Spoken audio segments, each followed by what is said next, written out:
Hello friends, स्वागत है आपका soda machine expert YouTube channel में। पहले तो मैं आपको ये बता दूं कि मैंने एक लास्ट टाइम सब जीरो पे एक वीडियो बनाई थी।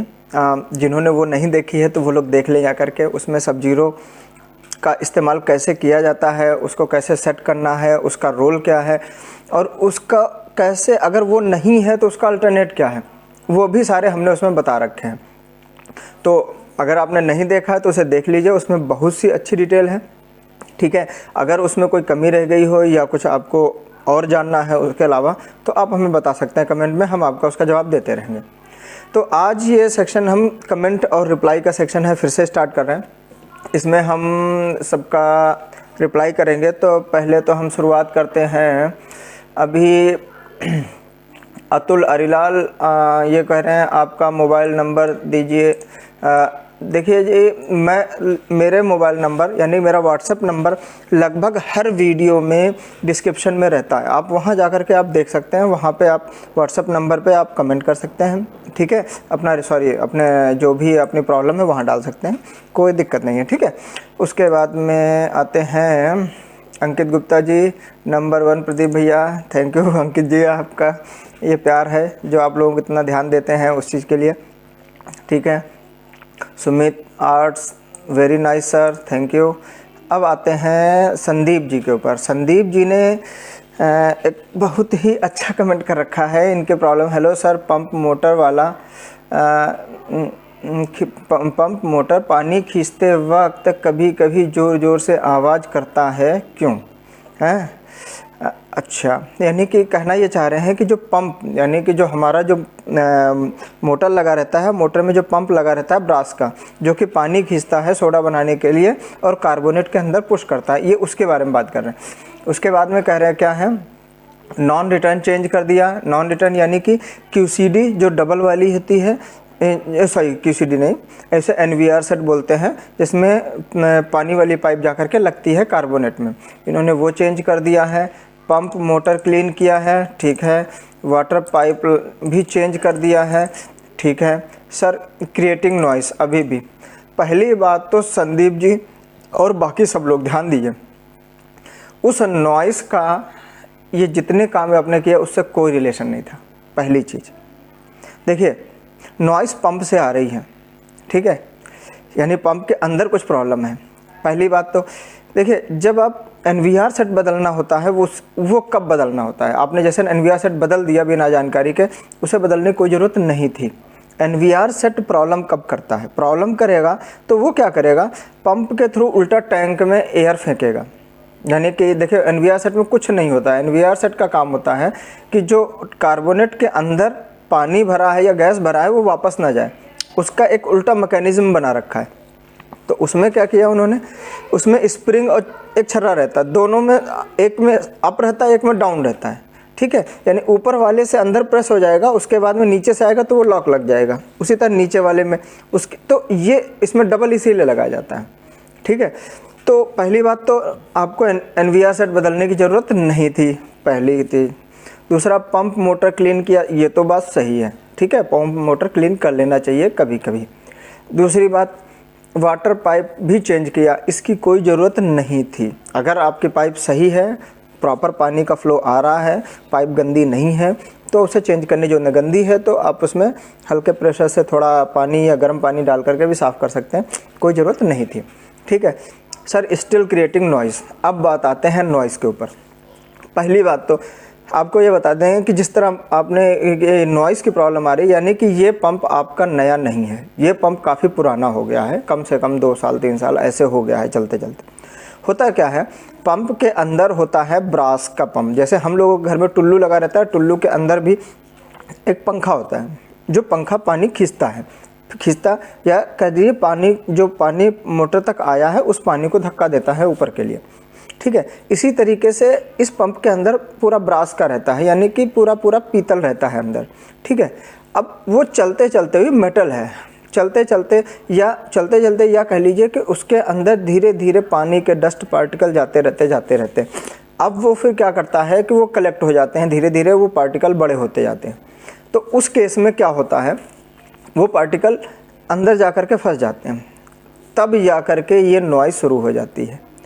तो पहली चीज़ आपको संदीप जी ये बता दें कि ये इंडिकेशन है आपके पंप के ख़राब होने का इंडिकेशन है, यानी कि अब किसी भी वक्त किसी भी दिन आपका पंप प्रॉब्लम कर सकता है। ठीक है, तो आप क्या कीजिए, पहले से ही एक स्पेयर में पंप मंगा के रख लीजिए, नहीं तो एकदम से बंद हो जाएगा, फिर उस दिन आपको दिक्कत हो जाएगी। ठीक है, अगर आप चाहते हैं कि आपका काम बंद ना हो, काम चलता रहे, तो इसके लिए आप क्या कीजिए, पंप मंगा के रख लीजिए। प्लीज़ रिप्लाई ऐसा शुरू तो मोटर ख़राब हो जाएगी। हाँ देखिए, वो आपने बोला भी मोटर दरअसल ख़राब हो जाएगी, क्या ख़राब होने की कंडीशन पे आ गई है। अभी जितना चल रहा है उसे ऐसे चलने दीजिए, उसमें ज़्यादा छेड़छाड़ ना कीजिए। मगर हाँ, एक चीज़ ध्यान रखिएगा, मोटर के पंप के केस में उसे कभी ड्राई ना चलाइएगा, सूखा ना चले। बिना पानी के चलाएँगे तो वो 2 महीने बाद ख़राब होनी, 4 महीने बाद तो वो पहले ही ख़राब हो जाएगा। ठीक है, तो ये चीज़ है। इसके बाद में आते हैं खुशी चानवरिया जी। हाँ, आप तो हमारे रेगुलर हैं। आपका कहना है कि मोटर वाल्व पानी पंप पीसीबी का कार्बोनेशन से कैसे कनेक्शन करें। वैसे तो मैंने आपको क्या मतलब मैंने वीडियो इस पे बना रखी है कैसे कनेक्शन करें, फिर भी मैं आपके लिए दिखा देता हूँ कैसे काम करना है। ये देखिए मेरे पास,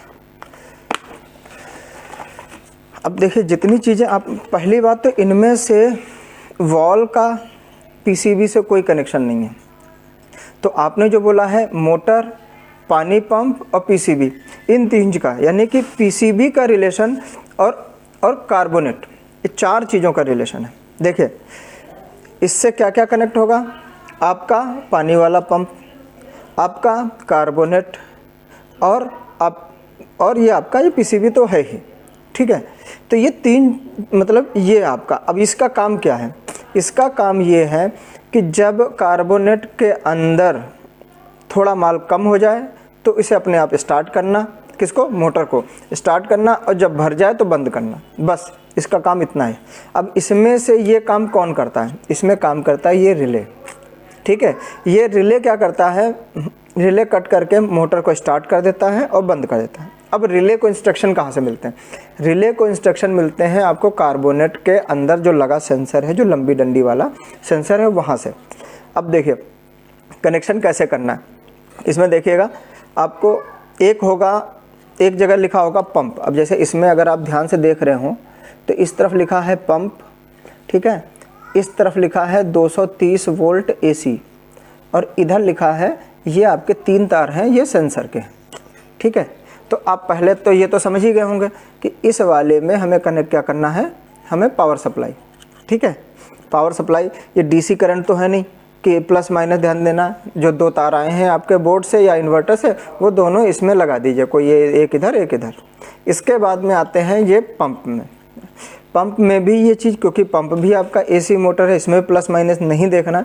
पंप के जो दोनों, यानी या कह लिए पंप जिस मोटर से लगा, उस मोटर के दोनों तार आप इसमें लगा दीजिए। ठीक है, इसमें, इसके बाद में आप करिए क्या, ये भी इसमें लगा दिए। देन अब आपके आते हैं सबसे कॉम्प्लिकेटेड कनेक्शन, ये आता है सेंसर का। अब सेंसर में होते हैं 3 तार, जनरली एक वाइट होता है या ग्रीन होगा। ठीक है, वाइट या ग्रीन, इन दोनों का एक्सचेंज होता रहता है। ठीक है, प्लस रेड और ब्लैक। ठीक है, तो ग्रीन जनरली रहता ही रहता है, या वाइट और रेड, ये दोनों चाहिए। तो ग्रीन वाला आपको लगाना है, इसमें लिखा रहता है एक जगह GND, ये देखिए ये अलग रहता है और ये 2 अलग रहते हैं, जनरली ये ऐसा ही रहता है। ठीक है, तो ग्राउंड वाला आपको इसमें लगाना है। ठीक है, इसमें आप ग्राउंड लगाइए, और इन दोनों में दोनों तार, यानी कि हाई में रेड वाला और लो में आपको ब्लैक वाला। रेड ब्लैक का है तो ये हो जाएगा, अगर वाइट ब्लैक है तो ब्लैक वाला लो में, ब्लैक वाला लो में, और हाई वाला मतलब कि ब्लैक के अलावा जो तार है वो इसमें। ठीक है, तो इस तरीके से आप कनेक्शन कर सकते हो। तो ये तो हो गया आपका पीसीबी का पानी वाला मोटर प्लस कार्बोनेटर से और कनेक्शन। ठीक है, ये तो आपका हो गया। इसके बाद में आपकी एक प्रॉब्लम और है कि वॉल के साथ में, वॉल के साथ कैसे करें। देखिए वॉल्व के लिए क्या होता है कि एक अलग ट्रांसफार्मर लगा रहता है, या कह लीजिए देखिए जैसे वॉल्व होते हैं हमारे वो 24 वोल्ट पे चलते हैं, छोटे मतलब उनमें करंट बहुत कम चाहिए होती है, ठीक है। तो उसके लिए क्या करते हैं, एक ट्रांसफार्मर लगा रहता है। पहले तो देख लीजिए वो ट्रांसफार्मर आपका ख़राब तो नहीं हो गया। उस ट्रांसफार्मर से जो तार आएंगे वो उसमें के ट्रांसफार्मर में इनपुट आपको डायरेक्ट एसी लाइन से देना होता है, यानी कि डायरेक्ट एसी लाइन जैसे देखा होगा कि मशीन में जो पीसीबी में तार आते हैं, कनेक्शन ऐड किए जाते हैं, उसी में से 2 कट मार करके उसी से ट्रांसफार्मर को दे दिए जाते हैं। उसके बाद में आउटपुट वाला है वो आपके वॉल में चले जाते हैं, ठीक है। देख ली आपको इसमें समझ में आ गया हो तो ठीक है, नहीं तो बताइएगा, मैं फिर एक डेमो तैयार कर दूंगा आपके लिए, आप उसमें देख लीजिएगा, ठीक है। अगर इससे समझ में आ जाता है तो अच्छी बात है, नहीं समझ में आता है तो आप बताइएगा, हमें कमेंट कर दीजिएगा इस पर, ठीक है, तो मैं बना दूंगा इस पर वीडियो। इसके बाद में सुरेंद्र जी ने लिखा है कि डैश कंपनी का नाम मशीन डैश सोडा मशीन, ये अहमदाबाद वाली है। हाँ जी ये वही है, मैं कंपनी का नाम फिर नहीं लूँगा। सर ये सब तारिक जी कहते हैं सर ये सब मशीन लोकल मेड होती हैं बहुत ही, या लोहा मंडी वाली। भैया देखिए ये बात तो सही है कि लोहा मंडी की ये लोकल मेड है, मगर इसके भी टेक्नीशियन होते हैं, ये इतने लो क्वालिटी के नहीं होते हैं। भैया बात सही है, अगर आपको कह दें ये बाहर का एक्सपोर्ट माल है, चाइनीज़ माल पकड़ा दे जिसका रिपेयरिंग भी पॉसिबल ना हो, तो वैसी मशीन भी लेने से क्या फ़ायदा। वो भी आती हैं, चाइनीज़ मशीनें भी आती हैं, अगर आप वो ले लेंगे तो फिर उसके लिए वो सब फिक्स होता है, अब उसमें फिर आपको प्रॉब्लम हो जाएगी, ठीक है। तो ऐसा ना करिए, आप ये ना कहिए कि लोकल है, लोकल नहीं है, कहिए इंडियन प्रोडक्ट है, ठीक है। आप भी काम करेंगे, आप भी इंडियन हैं, तो ये लोकल मोड नहीं है, ये इंडियन प्रोडक्ट है और इन पे आप विश्वास कीजिए, ठीक है। ये रिपेयरेबल है पहली बात तो, ठीक है। बाकी जो बाहर की आती है उनमें जल्दी रिपेयरिंग नहीं हो पाती है, तो इससे इन चीज़ों को ध्यान दीजिए, ठीक है। ये बात सही है कि ये इंडियन है। Sir coil air carbonation tank के बारे में वीडियो बनाओ, सचिन जी कहते हैं। कॉइल एयर कॉम्बिनेशन टैंक, हाँ ठीक है, ये आपका जो क्वेश्चन है वैलिड है। ये मैं नेक्स्ट वीडियो हमारी इसी पे होगी, कॉइल जो होती है एयर कंडीशन की जो कॉइल होती है उसके ऊपर वीडियो बनी हुई है, मगर उसमें थोड़ा मॉडिफिकेशन करने इसी वजह से वो रुकी हुई है, ठीक है। चलिए इसके बाद में आते हैं।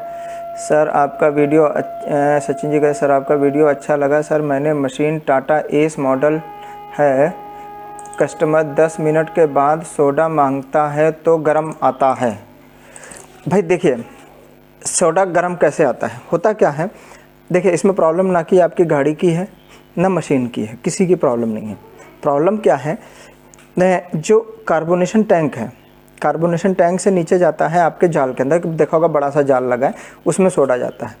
उसके बाद में जैसे जैसे मशीन का पानी कम होता है, जैसे इतना ये हाइट है अगर आपका, पानी कम होता रहता है, तो जो फ्लेवर वाला सबका एक अलग सोडा कॉइल होता है। अब उसके बाद में क्या आता है, सोडा कॉइल से होते हुए और अंदर टैंक के अंदर है तब तक तो ठंडा रहता है, टैंक के अंदर के बाद से वॉल तक आने में लगभग इतनी बड़ी रॉड पाइप रहती है जो बाहर रहती है, ठीक है।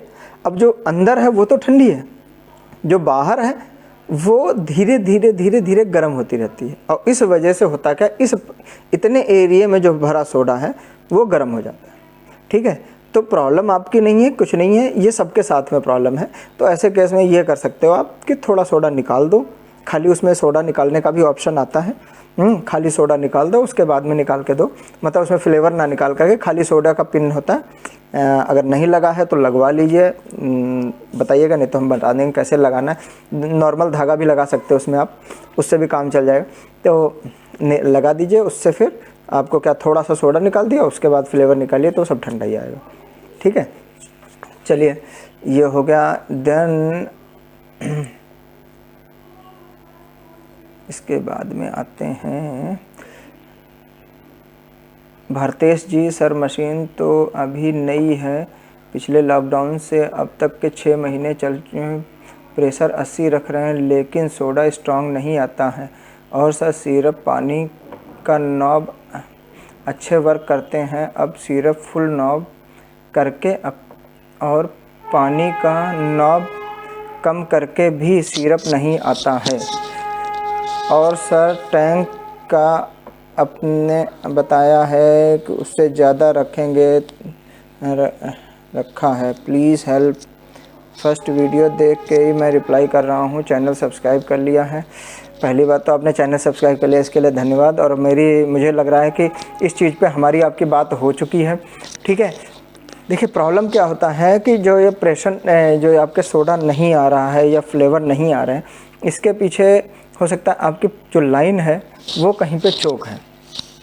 जो आपकी देखिए होता है जब आपका फ्लेवर भी नहीं आ रहा है और आपका ये भी नहीं आ रहा है, देखिए दो रीज़न हो सकते हैं। या तो आपकी लाइन चोक है गैस वाली, जो सॉरी मैं उसकी बात कर रहा हूँ, जो CO2 सिलेंडर से जो रेगुलेटर लगी उसकी लाइन चोक है। और या ये हो सकता है कि रेगुलेटर ही गैस आउटपुट नहीं दे रहा है। कभी कभी होता है रेगुलेटर ही चोक हो जाता है, तो ऐसे में वहाँ तो प्रेशर दिखाएगा, मगर वो पाइप में जब गैस नहीं आती है तो उसकी वजह से क्या होता है, ना फ्लेवर बाहर फेंकता है और ना ही सोडा बाहर फेंकता है और ना ही अच्छा सोडा बनेगा। ठीक है, तो आप पहले इसको चेक कर लीजिए। बाकी फिर अगर कोई और प्रॉब्लम आती है तो आप बताइएगा, मैं उसको भी देख लूँगा। ठीक है। देन सर मुझे एक मशीन लेनी है 10 BPA रोटी। अच्छा हाँ रघुवीर जी, आपसे बात हो चुकी है कल हमारी मशीन लेने से रिलेटेड। ठीक है, आप देख लीजिए, आपसे जैसे बात हुई थी उसके हिसाब से। हाँ, आप लोगों को और बता दें, अगर आप लोगों को मशीन लेनी है या कुछ भी काम करना है तो आप सजेशन ले सकते हैं, उसमें कोई प्रॉब्लम नहीं है। ठीक है, हाँ मगर कभी अगर फ़ोन ना उठे तो परेशान ना होइएगा, आप व्हाट्सएप मैसेज कर दीजिएगा, मैं दोबारा टाइम निकाल करके आपको कॉल कर लूँगा। ठीक है। सर कौन सी कंपनी की मशीन लें? भाई मैं कंपनी रिकमेंड नहीं करूँगा किसी को। हाँ ये है कि एक दो कंपनी से मेरी बात चलती है, मैं उनसे बात करके आपको दिला सकता हूँ।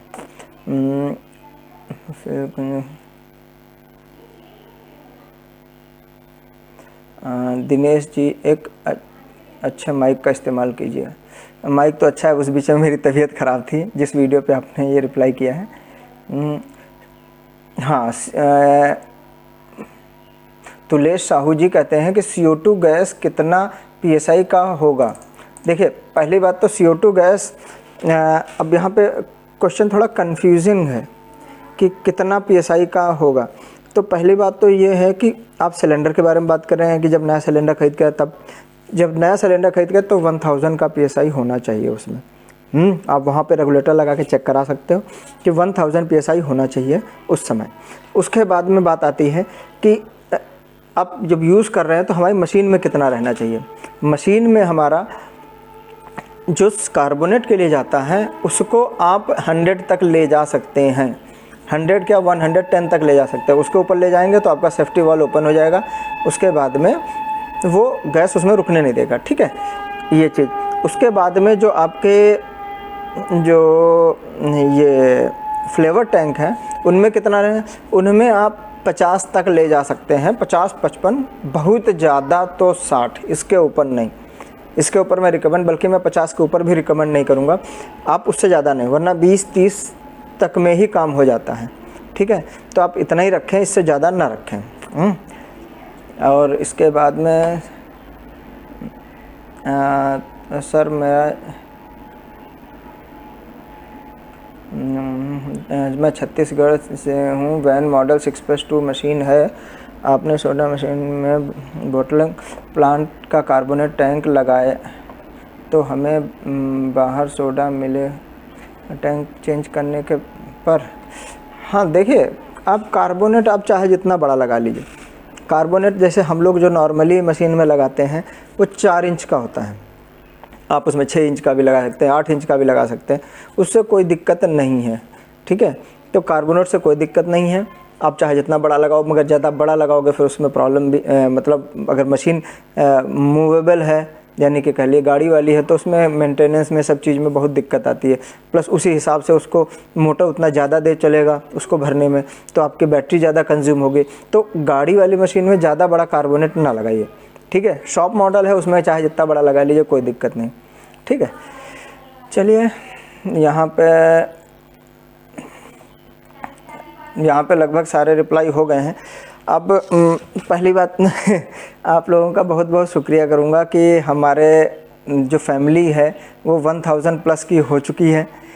आप लोगों ने इतना प्यार से हमारे कमेंट्स भी करते हैं और जुड़े भी रहते हैं, उसके लिए बहुत बहुत धन्यवाद। तो हमारी फैमिली 1000 प्लस की हो गई है, इसके लिए बधाई हो सबको, ख़ास करके आप लोगों को। आप लोगों ने जितना प्यार से हमारे ग्रुप में जुड़े और चीज़ों को ध्यान देते हैं, ठीक है। और जिन लोगों ने अभी तक चैनल सब्सक्राइब नहीं किया है वो लोग सब्सक्राइब भी कर लें, क्योंकि जानकारियाँ तो मैं देता ही रहता हूँ, मिस हो जाएंगी आपसे फिर वो आपको भी प्रॉब्लम करेंगी। और मुझे नहीं लगता कोई और भी इतना डीपली बताता है, क्योंकि बताते तो सब हैं, सब अपने बिज़नेस पे फोकस कर रहे हैं, सब अपनी सेल पे फोकस कर रहे हैं, कोई प्रॉब्लम पे फोकस नहीं कर रहा है। तो इसलिए अगर आपको अपने प्रॉब्लम का सोल्यूशन चाहिए तो हमारे चैनल को सब्सक्राइब कीजिए, लाइक कीजिए, बेल आइकन दबाइए और अपनी प्रॉब्लम्स को हमारे कमेंट पे डालिए।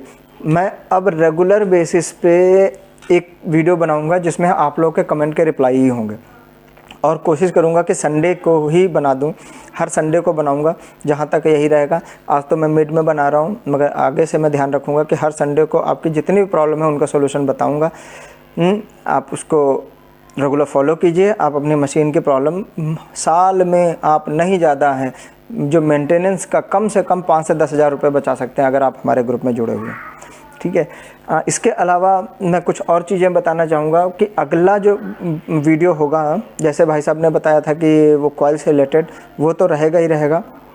उसके अलावा भी बहुत सी चीज़ें रहेंगी। अगले एक वीडियो में मैं ये भी बताऊंगा कि कैसे हम अपनी, जैसे अब ठंड आ गई है, मशीनें ठंड में बहुत से लोग काम नहीं करते हैं, रख देते हैं, तो कैसे मशीन रखने से पहले क्या करें जिससे हमें जब हम दोबारा स्टार्ट करें काम तो हमें किसी तरीके की प्रॉब्लम ना आए, ठीक है। तो चलिए ग्रुप में बने रहिए और आप सब लोगों को अच्छा बिज़नेस मिले और तरक्की मिले सबको, ठीक है। Okay, good bye, thank you.